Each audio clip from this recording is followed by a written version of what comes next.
holding a gun and shaking his hand. I remember his hand was shaking like this. And then it clicked.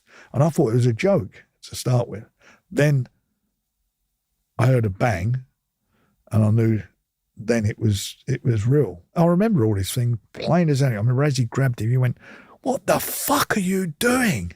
And grabbed him, and then he's got him on the floor. I've got this pain here, and I'm holding him aside, and all the blood's coming out, and I could feel my lungs starting to. I was like gurgling, and obviously it's where the blood had gone through my lungs or my lung, and it was bubbling up.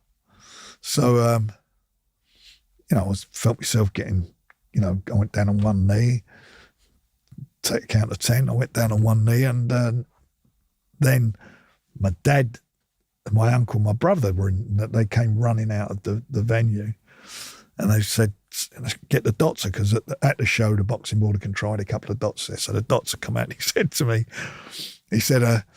"Have you got a handkerchief?" And I'm like, "Oh, I've got all this blood everywhere." He said, "Have you got a handkerchief?" I went, "Yeah." He went, "Hold it on the thing." So I'm holding this thing on there, and the ambulances were on strike at this particular time. So they bundled me into the back of this old police van, old paddy wagon.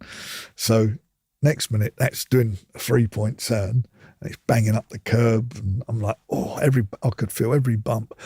And then off we went, and they took me to the appropriately named Shooters Hill Hospital, and that's where I wound up. Police went to my house, told my wife, they said they'd doubt it's 50-50 whether I would get through the night.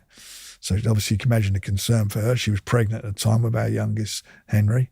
And anyway, I woke up, I don't know if it was the day or a couple of days later, and I'm on the sort of thing with all the bits and pieces in me, tubes in me, and my lungs and everything drains. And that was it. And then they kept the newspapers away. Then I'd see the newspapers, and the newspapers were talking about gangland killings and all this shootings, which was all bullshit. I sued all of them, by the way. But you don't get the apology. What, they were trying to make out that you were involved?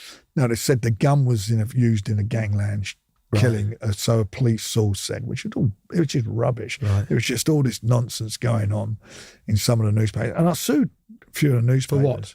For libel. Because it's untrue. And but the banks who I'm working with, all this stuff's going on, you can imagine, it just killed the deal. And I knew that was dead. And it was getting, and they were trying to, my family's trying to stop me hearing what's going on outside, but I was, I've got a couple of nurses all in there getting me the papers and everything. And I discharged myself. I had to discharge myself. So I come out of hospital. I'd done about 4 stone in weight in a very short space of time. And I was out, I think I was about 9-10 days in hospital, came out, and then I went back to work the following week, because it was all, I had to show that, that there was, the ship wasn't sinking. But take us into that hospital ward though, Frank, because was there not a moment where they're picking the bullet out of you, you're reflecting on what by any stretch is a horrible and traumatic event? Did you never just think of throwing the towel in yourself then? No, my big concern was, my main concern was my family, obviously. And everything was, I knew the repercussions of everything I did was tied up into this business. And it wasn't just about the arena, but then after the shooting, getting out there, everything was survival mode. And then trying to get the confidence of the banks back. And it was tough, and I wasn't strong, didn't feel strong, but I had to do it. I should have literally bitten the bullet then, and sort of looked at where we were with it and said, right, let's stop this now. But I didn't. I kept fighting and fighting all the way through, and it was just tough. And in the end, we just had to say, right, that's enough's enough, and knocked it on the head. So when you say you weren't strong physically or mentally at that point? Physically. What about mentally? I didn't have time to think about that. All I was concerned with was making sure the kids were all right, because I had kids at school. I made sure my wife's okay, making sure that, everybody's okay. And then I had a bit of a thing with my uncle, my late uncle, and my dad.